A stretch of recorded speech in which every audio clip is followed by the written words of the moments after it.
कोई लिखेगा नहीं, समझेंगे। ये सभी ने कोऑर्डिनेट ज्योमेट्री सभी ने पढ़ा हुआ, सबको पता है। ये अपना x होता है और ये सब लोग जानते हैं अपने पास क्या होता है, माइनस x होता है। ये सब लोग जानते हैं कि यहाँ पे y होता है और ये क्या होता है अपना माइनस का y। यहाँ पे कितने डिग्री का एंगल होता है, 0 डिग्री।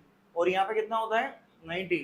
और ये कितने डिग्री का होता है अपने 180। और ये कितने डिग्री का होता है 270। और ये कितने डिग्री का होता है 360 डिग्री का।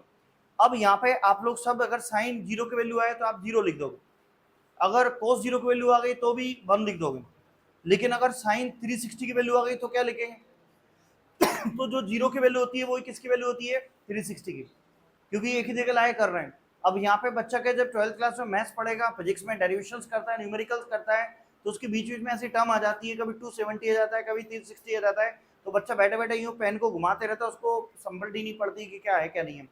तो एक चीज देखो दोस्तों, जो 0 की वैल्यू होती है वही 360 की होती है और वही किसकी होती है, 180 की। ये पॉजिटिव होगी और ये क्या होगी, नेगेटिव। जो 90 की वैल्यू होती है वही किसकी होती है, 270 की। ये पॉजिटिव होगी और ये क्या होगी, नेगेटिव होगी। तो कैसे होती है समझे, इधर देखो बोर्ड पे देखो, अभी लिखना बाद में देना। देखो साइन 0 की वैल्यू सब लोग जानते हैं क्या होती है, 0 होती है। कोस 0 की वैल्यू आप लोग जानते हैं क्या होती है, 1 होती है। कोस 0 की वैल्यू क्या होती है, 1। और ये भी आप जानते हैं कि कोसेक 0 की जो वैल्यू होती है, कोसेक 0 की जो वैल्यू होती है वो क्या होती है, नॉट डिफाइन होती है। इसके बाद यहाँ पे अपने को जो सेक 0 की जो वैल्यू होती है वो क्या होती है, 1 होती है। और टेन 0 की जो वैल्यू होती है वो क्या होती है अपने 0। और कोड 0 की जो वैल्यू होती है वो क्या होती है अपनी, नॉट डिफाइन होती है। ये सब लोग जानते हैं आप। तो एज इट इज कल से अपन यहाँ पे अगर देखें कि साइन 360 की वैल्यू, ये बहुत ज्यादा काम आने वाला है पूरे 12th में। तो साइन 360 की जो वैल्यू है तो वो भी क्या रहेगी, 0, क्योंकि ये दोनों एक ही लेवल आए कर रहे हैं, तो इसकी वैल्यू क्या होती है, 0 होती है। एज इट इज अपने पास यहाँ पे cos 360 की जो वैल्यू होती है वो क्या होती है, 1 होती है। और cosec 360 की जो वैल्यू होती है वो भी कितनी होगी अपने पास, यहाँ पे नॉट डिफाइन होगी। और sec 360 की जो वैल्यू होगी वो भी कितनी होगी अपने पास यहाँ पे 1। और tan 360 की जो वैल्यू होगी वो कितनी होगी अपने पास यहाँ पे 0 होगी। इसके बाद यहीं पे अपन देखें तो cot 360 की जो वैल्यू होगी वो कितनी होगी अपने पास, नॉट डिफाइन होगी। तो 0 की जो वैल्यू होती है वही किसकी वैल्यू होती है, 360 की वैल्यू होती है।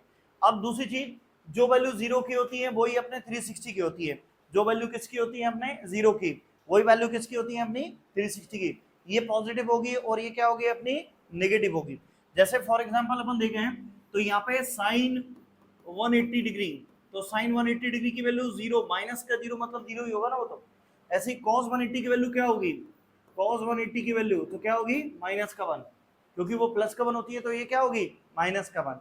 इसके अंदर अपने पास यहाँ पे कोसेक 180 की वैल्यू, कोसेक 180 की जो वैल्यू है वो क्या होगी अपनी, 0। और 0 नहीं, नॉट डिफाइन।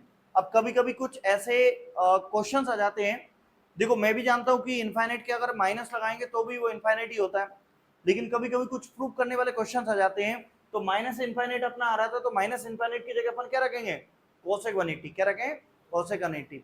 तो वो प्रूव करने में अपने को ऐसे काम आते हैं सर। ऐसे ही अपन यहाँ पे देखें कि सेक 180 की जो वैल्यू होती है वो भी क्या होगी, माइनस का 1। इसके अंदर अगर अपन देखें तो tan 180 की जो वैल्यू होती है वो कितनी होगी अपनी, 0 होगी। और cot 180 की जो वैल्यू होती है, cot 180 की वो भी कितनी होगी अपनी, इनफाइनाइट होगी। तो जो 0 की वैल्यू होती है वही किसकी वैल्यू होती है अपनी 360 की, और वही किसकी वैल्यू होती है यहाँ पे 180 की वैल्यू होती है। इसके बाद यहाँ पे अगर अपन देखें अंदर देखो साइन 90 की वैल्यू, तो आप सब लोग जानते हैं साइन 90 की वैल्यू क्या होती है, 1 होती है। और cos 90 की जो वैल्यू होती है वो क्या होती है अपने पास, 0 होती है। तो यहाँ पे cosec 90 की जो वैल्यू है वो भी क्या होगी अपने पास यहाँ पे 1 रहेगी। और sec 90 की जो वैल्यू होती है वो क्या होगी अपनी, नॉट डिफाइन होती है। और tan 90 की जो वैल्यू होती है tan 90 की वो भी क्या होती है, नॉट डिफाइन। और cot 90 की जो वैल्यू होती है वो क्या होती है अपने पास यहाँ पे 0 होती है। तो जो 90 की वैल्यू होती है वो किसकी वैल्यू होती है अपनी, 270 की वैल्यूज रहती है। तो यहाँ से अगर अपन देखें तो ये साइन 270 की वैल्यू, तो साइन 270 की जो वैल्यू है वो क्या रहेगी, माइनस का 1, क्या रहेगी, क्योंकि ये प्लस की रहती है और ये क्या रहती है, माइनस की रहती है। एज इट इज अपने पास यहाँ पे अगर देखें कि cos 270 की जो वैल्यू होती है तो वो कितना रहेगी, 0। और cosec 270 की जो वैल्यू रहेगी वो कितनी रहेगी अपने पास, माइनस का 1 रहेगी। इसके बाद यहाँ पे अगर अपन देखें कि sec 270 की जो वैल्यू रहेगी वो क्या रहेगी अपने पास इसके अंदर, इनफाइनाइट। और tan 270 की जो वैल्यू रहेगी वो भी कितनी रहेगी, नॉट डिफाइन रहेगी। और cot 270 की जो वैल्यू रहेगी वो क्या रहेगी अपना, 0 रहेगी। तो मैं आपसे ये कहना चाहता हूँ कि यहाँ पे जो 0 360 की वैल्यू होती है वही 180 की वैल्यू होती है। ये क्या होती है पॉजिटिव और ये क्या होती है नेगेटिव।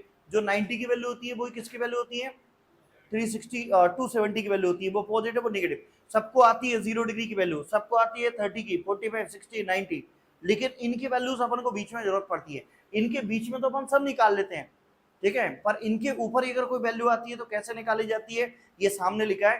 तो इसको बनाओ, ये 12th क्लास में आपको 12th क्या जब भी आप मैथ्स पढ़ोगे 12th या 12th के बाद में एंट्रेंस का कोई सी भी एग्जाम का मैथ्स पढ़ते हो तो बहुत ज्यादा काम आता है।